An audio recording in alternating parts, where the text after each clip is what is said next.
Assalamualaikum warahmatullahi taala wabarakatuh. Bertemu lagi dengan saya presenter podcast Nurul Huda ini.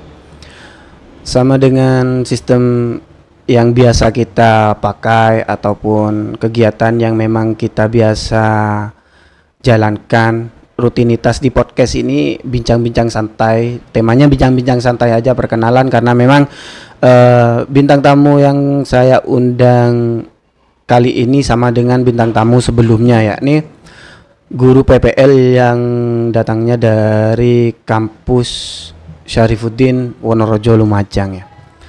Oke, langsung kepada bintang tamunya kita perkenalkan, langsung diperkenalkan by yourself lah istilahnya, dari perkenalan diri sendiri dah, Dek. Ini saya panggilnya apa, Dek, Mas, atau Bapak? Terserah. Oke, enggak, biar deket aja. Kalau boleh tahu siapa namanya? Nama saya Muhammad Abdul Qadir. Oh, Abdul Qadir. Biasa Oke. dipanggil Qadir. Oh, jadi Dek Qadir. Jadi monggo Adek Qadir ini langsung memperkenalkan dirinya, jadi kurikulum vitae-nya diperkenalkan sendiri agar lebih jelasnya lah. Ya. Bismillahirrahmanirrahim. Assalamualaikum warahmatullahi wabarakatuh. Waalaikumsalam warahmatullahi wabarakatuh. Perkenalkan, nama saya Muhammad Abdul Qadir, biasa dipanggil Qadir. Alamat saya di Desa Ranioso, Kecamatan Ranioso, Kabupaten Lumajang. Saya asli Ranioso, cuma netapnya setiap harinya itu di pondok. Oh, mukim di pondok. Ya, Di pondok mukim. mana itu? Pondoknya di Pondok Pesantren Darul Maksum, Curah Tulis, Tongas, Probolinggo, yang ada di Kecamatan Tongas, Kabupaten Oke. Probolinggo. Untuk riwayat pendidikan, saya SD di SD Ranioso 1, SMP-nya juga di SMP Ranioso 1. Baru melanjutkan ke pondok di Tongas itu mulai dari jenjang MA atau SMA, Madrasah Aliyah. Sampai sekarang? Sampai sekarang tetap statusnya masih di pondok. Oke, maksudnya pendidikannya terakhir di Pendidikan terakhir di Syarifuddin ini. di IAI Syarifuddin Lumajang. Sekarang sedang semester 7. Prodi? Prodi PGMI. Oh, berarti sama dengan teman sebelumnya ya, ada di MI ya untuk PPL-nya ya. Iya, sama. Oh. Ada di MI PPL-nya. Oke, berarti Samen masih statusnya mukim di pondok pesantren di Tongas. Untuk pondok pesantrennya di mana itu di Tongas? Lebih spesifiknya lah. Lebih spesifiknya itu di Desa Curah Tulis, perbatasan sama Nguling, Pasuruan. Tongas. Curah Tulis itu yang kantor pos ke selatan. Ya, pondok saya itu di pas belakang kantor pos tuh. Mananya? Saya punya teman di sana. Namanya Mas Fathullah. Beliau ustadz saya. Oke. Jadi saya karena kok bertanya-tanya kok di sana pondoknya, karena saya punya senior itu kakak tingkat di atas saya, dua tingkat di atas saya itu Fathullah itu sama kakaknya itu saya lupa. Ustadz Ainul Yakin. Cak Ainul ya, itu karena saya itu pas mondok di Syarifuddin dulu sebentar, maksudnya ada beliau itu saya sebentar, tapi kalau Cak Fat itu memang sama saya itu agak lama, karena beliaunya sampai jadi ustadz di sana, saya jadi tidak jadi apa-apa. Tidak jadi apa-apa saya. Kalau beliau memang sudah pintar kalau Cak Fat itu. Oh, berarti mondok di sana ya? Iya, di sana. Oke, berarti memang ada apalah dorongan dari keluarga dalam, berarti karena memang alma maternya dalam sana itu lulusan di Syarifuddin semua kayaknya. Iya, termasuk pengasuh. Nggih, pengasuh. Nggih. Ya. Berarti pulang pergi. Pulang pergi kalau pas kuliah hari Jumat. Oh, kuliahnya di hari Jumat cuma. Hari Jumat, Sabtu cuma. Oke. 2 hari dalam 1 minggu. Banyak itu di sana, kayak ada lagi yang di Probolinggo itu dulu yang pulang pergi itu kayak Cak Munir. Tidak tahu ya? Kurang tahu. Oh, kurang tahu ya. Jadi ada beberapa teman itu yang memang dari Probolinggo itu dulu banyak yang pulang pergi. Kalau memang Cak Fat itu memang senior saya ya. Beliau itu senior saya, salah satu panutan saya itu. Oke, eh apa sampean itu di sini itu memang tugasnya di sini apa rolling kayak teman sampean? Sama, saya juga rolling. Oh, rolling. Sebelumnya ditempatkan di Yosowilangun. Oh iya, Sowilangun, nggih. Lumajang Selatan. Oke. Terus kenapa kok rolling? Dari teman rolling saya Mm-mm. yang meminta saya untuk rolling itu rumahnya di Jatiroto. Oh ya, lebih dekat lah.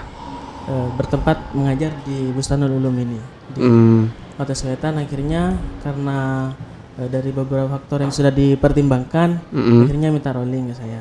Oke. Sama saya gitu. Berarti sampean pagi jam berapa berangkat dari pondok untuk ke lembaga ini? Kalau selama PPL di Lembaga Bustanul Ulum, saya berangkatnya dari rumah. Oh, dari rumah dari sini. Oke. Dari kalau boleh tahu itu dari Ranuyoso Darungan itu sebelah mana ya? Ini dalamnya Habib ke timur ini.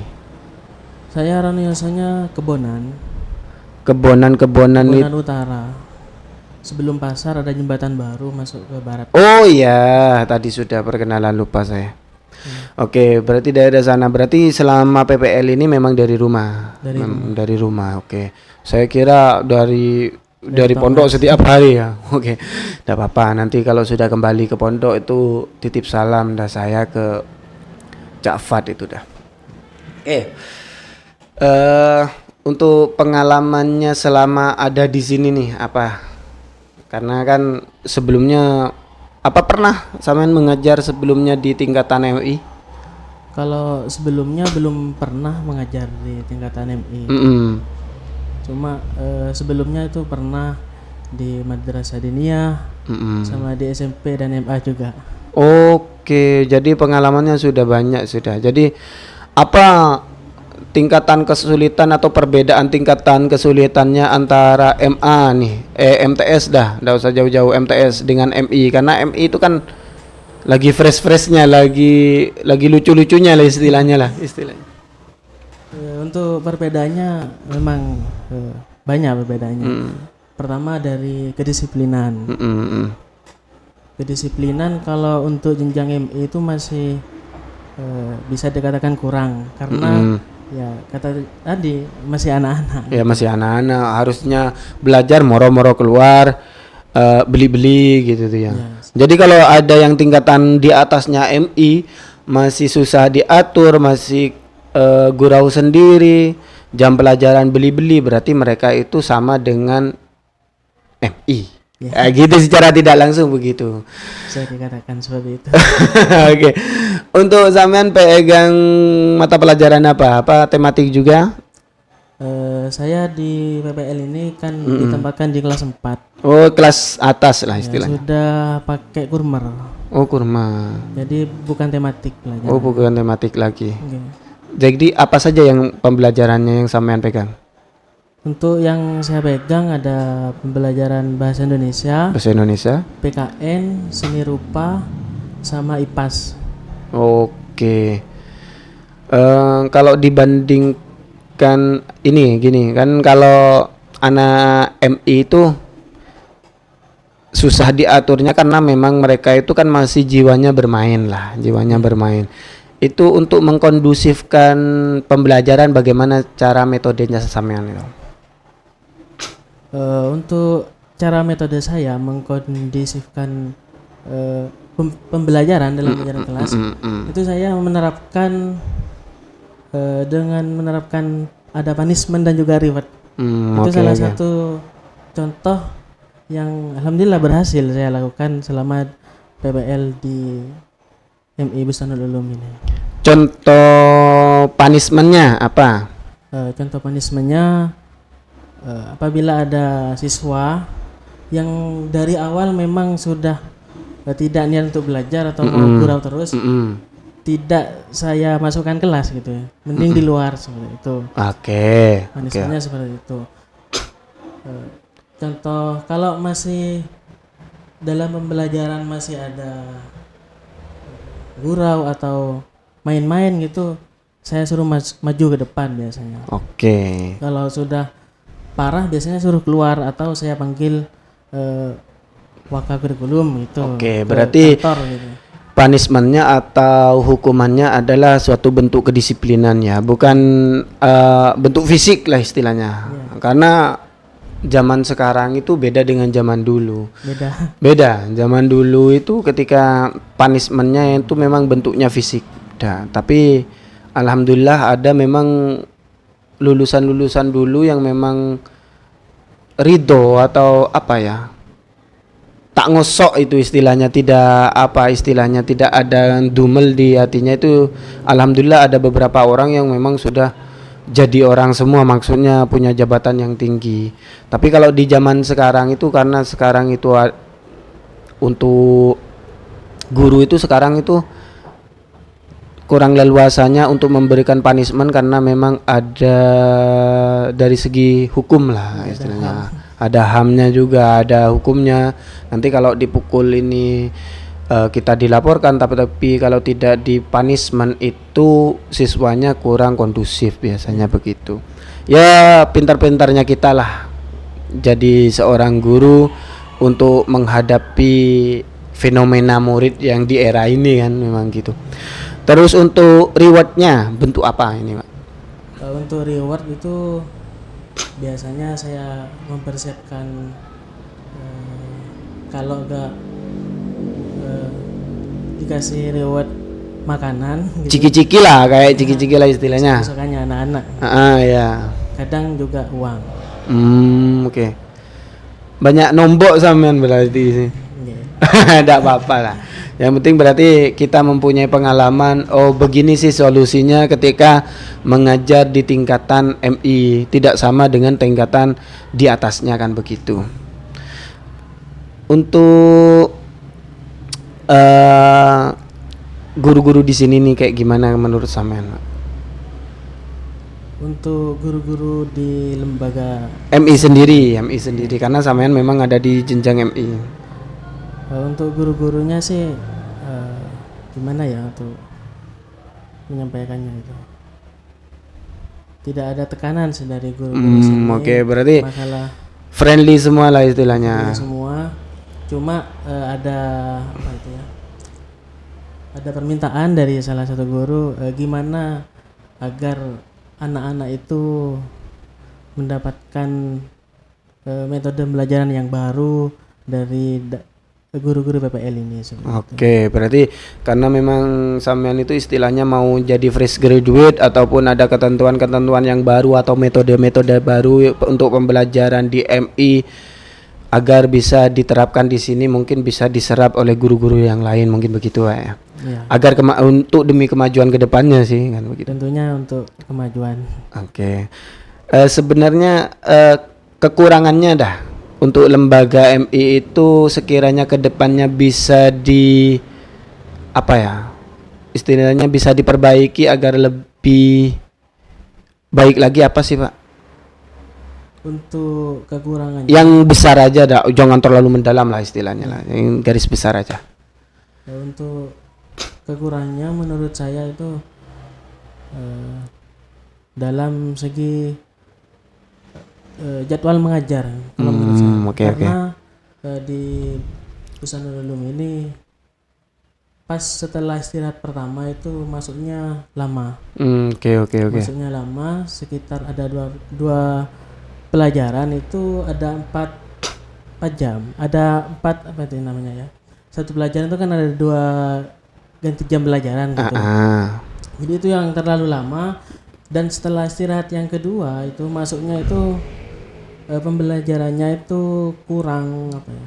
Waktunya kurang. Oke, berarti jam istirahatnya terlalu lama sehingga memakan waktu jam pelajaran. Tetapi kalau di jadwalnya itu sebenarnya sudah benar apa karena memang ini masih anak-anak lah istilahnya, dari istirahat itu tidak langsung masuk, mereka masih main apa bagaimana?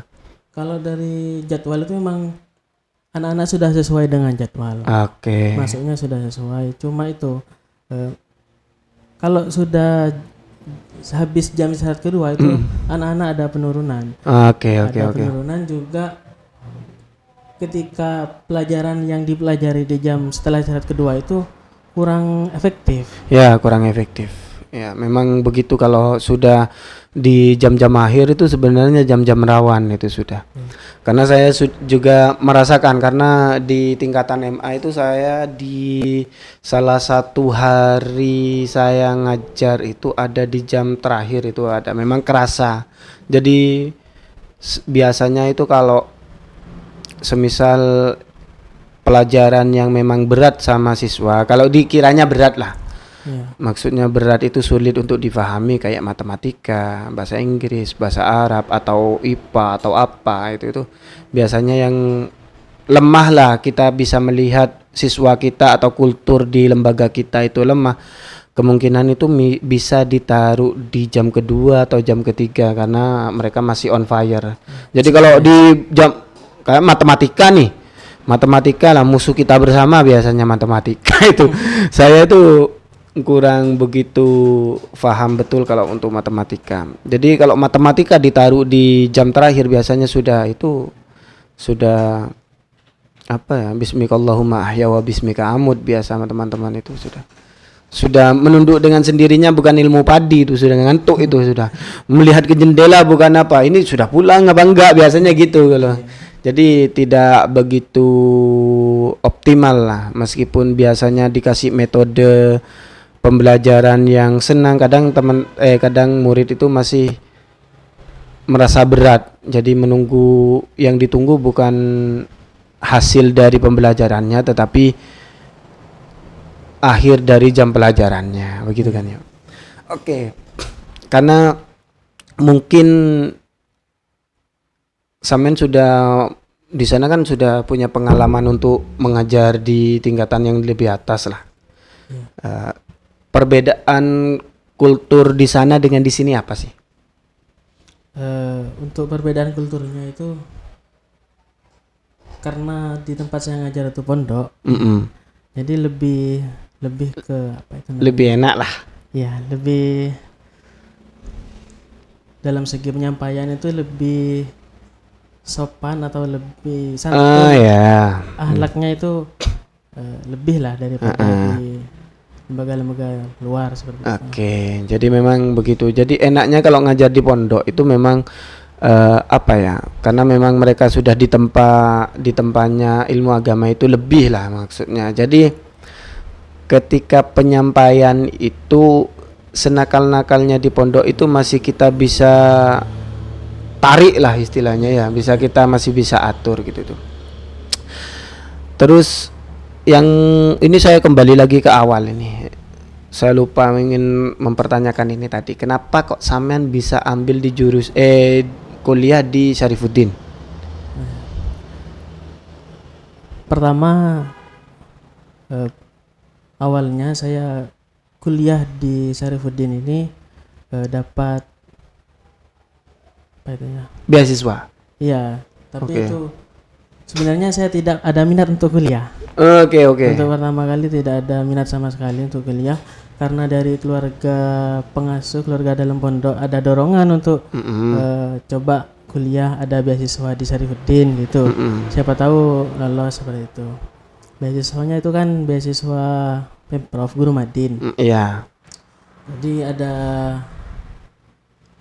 syaratnya itu sudah pernah mengajar 2 tahun gitu. Pas waktu itu akhirnya ya udah saya coba gitu saja, belum paham itu apa kuliah, apa prodi, apa itu. Iya, belum paham. Pokoknya saya mau kuliah aja gitu. Disuruh kuliah, ya kuliah. Kuliah saja gitu. Nah, di sana akhirnya lolos untuk tes kuliahnya itu, atau tes masuk beasiswanya itu. Alhamdulillah lolos. Akhirnya masuk kuliah awal itu masih belum tahu ke prodinya itu apa. Iya. Oke. Masih apa ini? Selama semester 1 itu masih belum paham apa maksud dari kuliah dan prodinya itu masih belum paham. Oke. Akhirnya lama kelamaan sharing-sharing sama teman-teman, ternyata ya jurusan kita ini adalah PGMI gitu. Dan nanti terjunnya di MI seperti itu. Gak apa-apa gitu saya. Terus di pondok pesantrennya sampean itu ada nggak MI-nya di sana?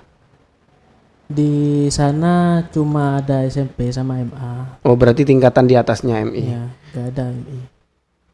Mungkin nanti setelah Boyong sampean di Ranuyoso kan ada banyak di MI itu ya.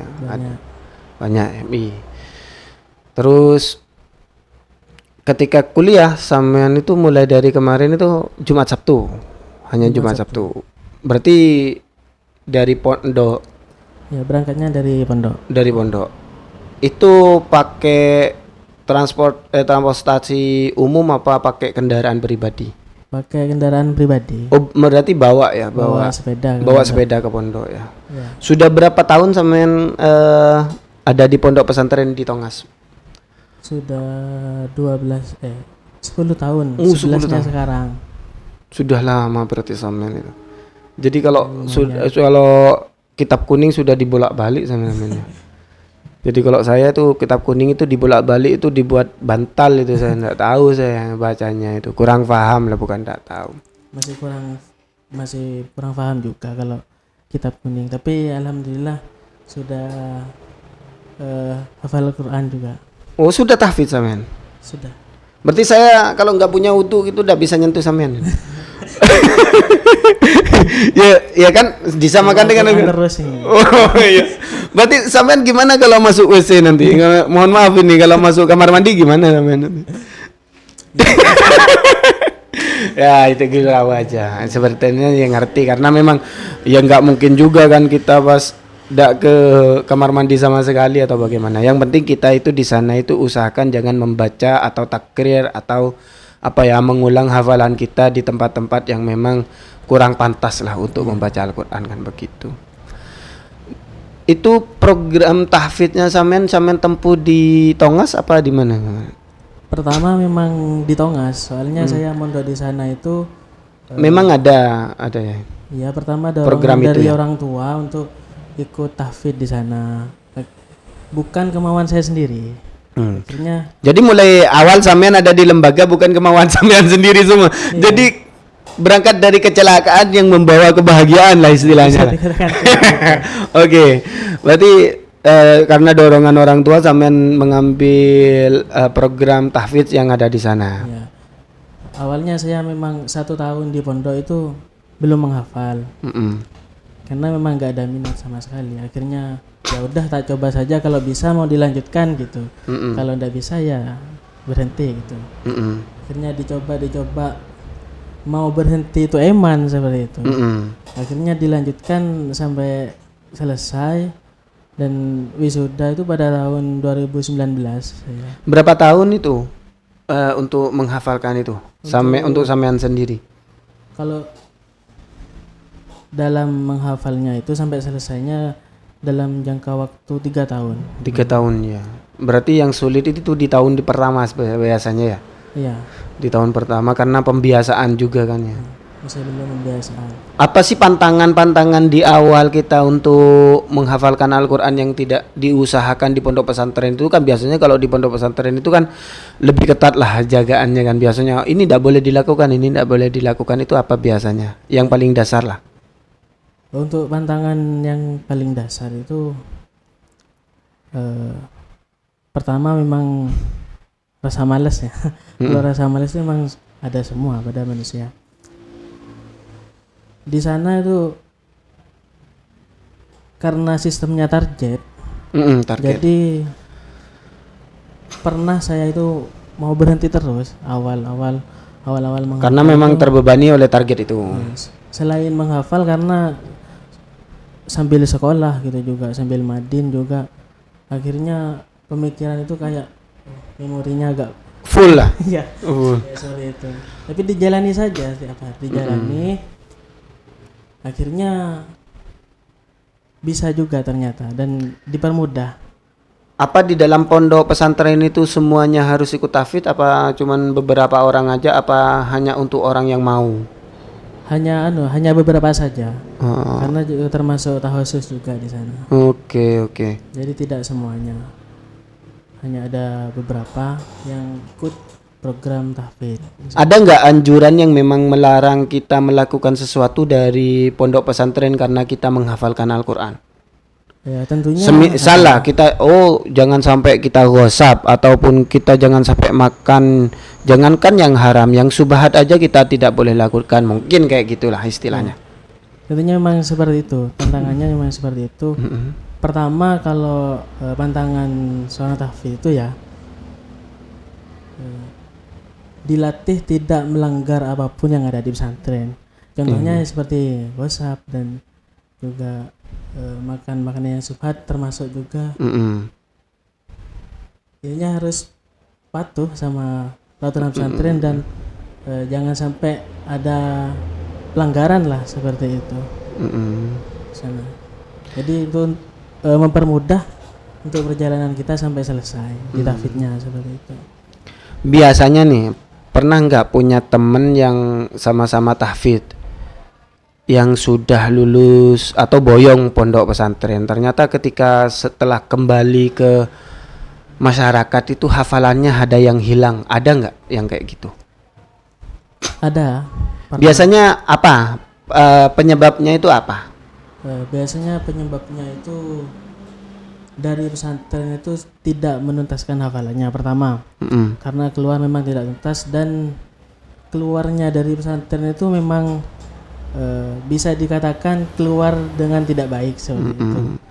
Jadi ketika sudah di masyarakat itu kebanyakan yang gagal, bisa dikatakan gagal lah. Gagal lah. Jadi ketika sudah nyampe masyarakat itu hafalannya itu lupa karena memang sudah tidak begitu eman kepada hafalannya. Jadi ketika kembali ke masyarakat itu udah kembali ke setelan awal lah, cari ya, maksudnya kerja itu kan memang kewajiban kita, tetapi yang ada di memori kita sudah kerja, maka biasanya hafalan itu hilang dengan sendirinya.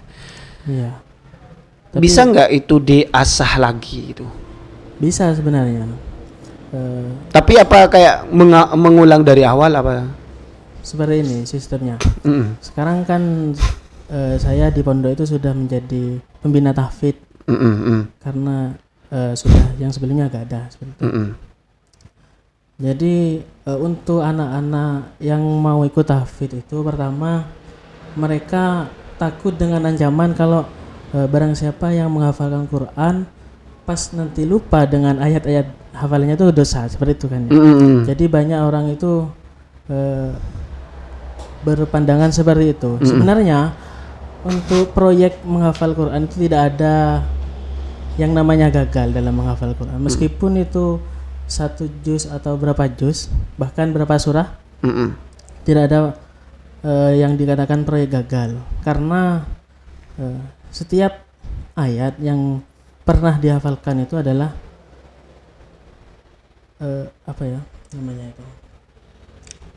menjadi milik kita. Maksudnya menjadi milik kita itu bisa dikatakan dosa apabila orang yang sudah menghafal Quran dan ditinggalkan itu, kalau memang benar-benar ditinggalkan, istilahnya sudah memang tidak diulang lagi, tidak dibaca lagi. Kalau masih cuma lupa itu memang istilahnya begini, kalau yang ditinggalkan lah, saya sudah nyampe di masyarakat nih, umpamanya sudah punya jabatan lah di masyarakat, punya jabatan, punya kerjaan yang ngapain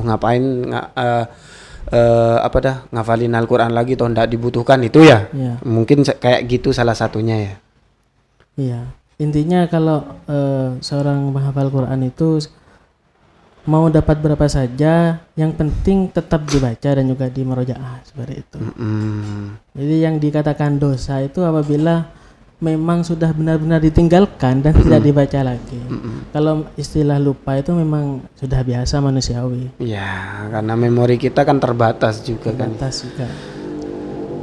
Berarti sampean itu sudah hafal mulai dari juz 1 sampai juz 30. Ya, tahun 2019 itu sudah 30 juz, dan setelah itu pernah ke Jombang. Saya pernah pindah dari Tongas ke Jombang untuk istilahnya itu sekedar studi banding seperti itu. Nah, di sana memperdalam dan juga ngambil sanad juga di sana. Akhirnya setelah dari sana pulang lagi ke Tongas dan akhirnya diaplikasikan di sana sudah. Jadi kayak kita itu belajar jadi pengajar lah. Salah satu mapel kita itu studi banding atau kuliah lagi. Setelah kuliah kita kembali untuk mengamalkannya kayak begitu ya. Iya. Ada enggak surat atau ayat Al-Quran yang ketika sampean itu hafalkan itu sering terlupakan atau sering salah istilahnya lah? Ada juga, karena dalam Al-Quran itu ada memang beberapa atau banyak ya ayat yang diulang seperti itu. Contohnya seperti di juz 2.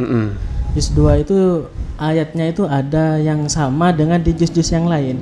Di juz yang akhir itu ada. Jadi untuk membaca atau memerojahnya itu kadang loncat-loncat ke juz-juz yang lain seperti itu. Ya, kalau lupa kalau itu yang kita baca dari awal itu juz 2, nanti biasanya setelah maksudnya setelah ayat itu pindah ke ayat yang lain di juz yang berbeda gitu. Bahkan di juz akhir seperti itu. Untuk surat atau ayat yang sampean paling senangi itu apa? Untuk surat atau ayat yang paling saya senangi itu surat Al-Mulk juz 29. Juz 29. Itu menceritakan tentang apa? Di sana menceritakan tentang malaikat-malaikat. Oh, malaikat-malaikat. Jadi kenapa sampean itu lebih suka dari di Al-Mulk? Karena pernah saya mendengarkan tausiah yang ajaran dari guru saya juga. Jangan sampai meninggal sebelum hafal surat Al-Mulk seperti itu. Awalnya saya ada dorongan dari itu. Kan saya menghafalnya itu dari juz belakang, bukan dari juz 1. Oh, dari juz 30 dulu. Baru ke juz 1. Iya. Termasuk juz 29-nya itu surat favoritnya memang Al-Mulk seperti itu.